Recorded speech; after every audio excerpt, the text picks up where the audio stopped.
Hi friends, ನಮಸ್ತೆ ಎಲ್ರಿಗೂ. ವಿಜಿಸ್ ಕಿಚನ್ಗೆ ಸ್ವಾಗತ. ನಾನಿವತ್ತು ಮನೆಯಲ್ಲೇ ಚುರುಮುರಿ ಮಾಡ್ತಿದ್ದೀನಿ. ನಾವು ರೋಡ್ ಸೈಡಲ್ಲಿ ಚಾಟ್ಸಲ್ಲೆಲ್ಲ ತಿಂತೀವಲ್ಲ, ಆ ಥರ ಚುರುಮುರಿ ಮನೆಯಲ್ಲೇ ಮಾಡೋದ್ರಿಂದ ನೀಟಾಗಿ ಕ್ಲೀನಾಗಿ ಮಾಡ್ಕೋಬೋದು. ಟೇಸ್ಟು ಕೂಡ ಚೆನ್ನಾಗಿರುತ್ತೆ. ಎಲ್ಲ ನೀಟಾಗಿ ತೊಳ್ಕೊಂಡು ನೀಟಾಗಿ ಹೆಚ್ಚಿ ಮಾಡೋದ್ರಿಂದ ನೀವೊಂದು ಸಲ ಟ್ರೈ ಮಾಡಿ ನೋಡಿ. ತುಂಬ ಚೆನ್ನಾಗಂತೂ ಬಂದಿತ್ತು, ಟೇಸ್ಟ್ ಎಲ್ಲ ಕರೆಕ್ಟಾಗಿ ಆಗಿತ್ತು. ನೀವೊಂದು ಸಲ ಮಾಡಿ ಮನೇಲಿ ಹೇಗಿತ್ತು ಅಂತ ಕಮೆಂಟ್ ಮೂಲಕ ತಿಳಿಸಿ. ಹೊಸ ಹೊಸ ಈಸಿ ರೆಸಿಪೀಸ್ಗಾಗಿ ವಿಜಿಸ್ ಕಿಚನ್ನ ಸಬ್ಸ್ಕ್ರೈಬ್ ಮಾಡ್ಕೊಂಡು ಫಾಲೋ ಮಾಡಿ. ಹಾಗೆ ಈ ವಿಡಿಯೋಗೊಂದು ಲೈಕ್ ಕೊಡಿ, ನಿಮ್ಮ ಫ್ರೆಂಡ್ಸ್ಗೆಲ್ಲ ಶೇರ್ ಮಾಡಿ. ಯಾರೆಲ್ಲ ನನ್ನ ಚಾನಲ್ ಸಬ್ಸ್ಕ್ರೈಬ್ ಮಾಡ್ಕೊಂಡಿಲ್ಲ ದಯವಿಟ್ಟು ಸಬ್ಸ್ಕ್ರೈಬ್ ಮಾಡ್ಕೊಂಡು ನೋಡಿ. ಯಾವಾಗಲೂ ಹೀಗೆ ಸಪೋರ್ಟ್ ಮಾಡ್ತೀರಿ. ಚುರುಮುರಿ ಈ ಮಳೆಗಾಲದಲ್ಲಿ ಸಂಜೆ ಟೈಮಲ್ಲಿ ಮಕ್ಕಳುಗಳಿಗೆ, ಮನೆಯಲ್ಲಿರೋರಿಗೆ ಸ್ನ್ಯಾಕ್ಸು ಮಾಡಿಕೊಟ್ರೆ ಚಾಟ್ಸ್ ಥರ, ಸಂಜೆ ಸ್ನ್ಯಾಕ್ಸ್ ಥರ ತುಂಬ ಇಷ್ಟಪಟ್ಟು ತಿಂತಾರೆ. ಮತ್ತು ಈ ಹನಿ ಮಳೆ ಬೀಳೋ ಟೈಮಲ್ಲಿ, ಸಂಜೆ ಟೈಮಲ್ಲಿ, ಚಳಿ ಟೈಮಲ್ಲಿ ಈ ಥರ ತಿನ್ನೋಕ್ಕೆ ಖಾರವಾಗಿ ಚೆನ್ನಾಗಿರುತ್ತೆ. ಈಗ ಮಾಡೋಕ್ಕೆ ಏನೇನು ಬೇಕು ಅಂತ ನೋಡೋಣ. ಒಂದು ಕ್ಯಾರೆಟು ತೊಳೆದ್ಬಿಟ್ಟು ಎದ್ದು ತುರ್ಕೊಂಡಿದ್ದೀನಿ. ಒಂದು ಈರುಳ್ಳಿ ಸಣ್ಣದಾಗಿ ಹೆಚ್ಚಿಟ್ಕೊಂಡಿದ್ದೀನಿ. ಒಂದು 2-3 ಟೇಬಲ್ ಸ್ಪೂನಷ್ಟು ಕಡಲೆಕಾಯಿ ಬೀಜ ಎಣ್ಣೆಲಿ ಕರೆದಿಟ್ಕೊಂಡಿದ್ದೀನಿ. ನಿಂಬೆಹಣ್ಣು, ರುಚಿಗೆ ತಕ್ಕಷ್ಟು ಉಪ್ಪು, ಒಂದು ಸ್ಮಾಲ್ ಸೈಜ್ ಟೊಮೊಟೊ, ಕೊತ್ತಂಬರಿ ಸೊಪ್ಪು ಮತ್ತು ಅಚ್ಕಾರದ ಪುಡಿ. ಕಡಲೆಪುರಿ ನಾನು ಮಿಕ್ಸ್ ಆಗಿರೋದೇ ತೊಗೊಂಡಿದ್ದೀನಿ. ಈಗ ಮಾಡೋದು ಹೇಗೆ ಅಂತ ನೋಡೋಣ. ಈರುಳ್ಳಿ, ಕ್ಯಾರೆಟು, ಕೊತ್ತಂಬರಿ, ಟೊಮೊಟೊ ಮತ್ತು ಉಪ್ಪು, ರುಚಿಗೆ ತಕ್ಕಷ್ಟು ಉಪ್ಪು, ಅಚ್ಕಾರದ ಪುಡಿ.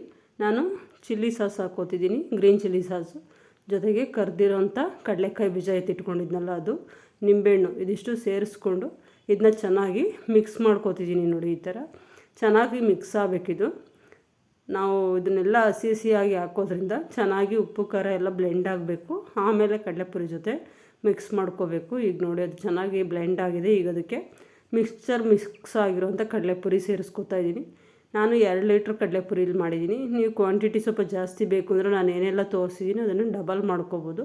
ಇಲ್ಲ 1 ಲೀಟ್ರಲ್ಲಿ ಮಾಡ್ಕೋತೀನಿ ಅಂದರೆ ಅದರಲ್ಲೆಲ್ಲ ಅರ್ಧ ಹಾಕ್ಕೋಬೋದು. ನೋಡಿ, ಕಡಲೆಪುರಿ ಹಾಕಿ ಚೆನ್ನಾಗಿ ಮಿಕ್ಸ್ ಮಾಡ್ಕೋತೀನಿ. ನೀವು ಖಾರ ಸ್ವಲ್ಪ ಜಾಸ್ತಿ ತಿನ್ನೋರಾದರೆ ಬೇಕಾದ್ರೆ 1-2 ಹಸಿಮೆಣ್ಸಿನ್ಕಾಯಿ ಕಟ್ ಮಾಡಿ ಹಾಕ್ಕೋಬೋದು, ಅಥವಾ ಗ್ರೀನ್ ಚಿಲ್ಲಿ ಸಾಸೆ ಸ್ವಲ್ಪ ಜಾಸ್ತಿ ಹಾಕ್ಕೋಬೋದು.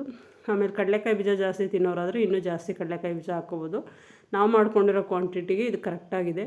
ಈಗ ನೋಡಿ, ನಾನು ಚೆನ್ನಾಗಿ ಮಿಕ್ಸ್ ಮಾಡಿ ತೋರಿಸ್ತೀನಿ. ಕಡಲೆಪುರಿ ಜೊತೆಗೆ ನಾವು ಹೆಚ್ಚಿರೋಂಥ ಏನಿದೆ ವೆಜಿಟೇಬಲ್ಸ್ ಅದೆಲ್ಲ ಚೆನ್ನಾಗಿ ಬ್ಲೆಂಡ್ ಆಗೋ ಥರ ಮಿಕ್ಸ್ ಮಾಡಿ ತೋರಿಸ್ತಿದ್ದೀನಿ.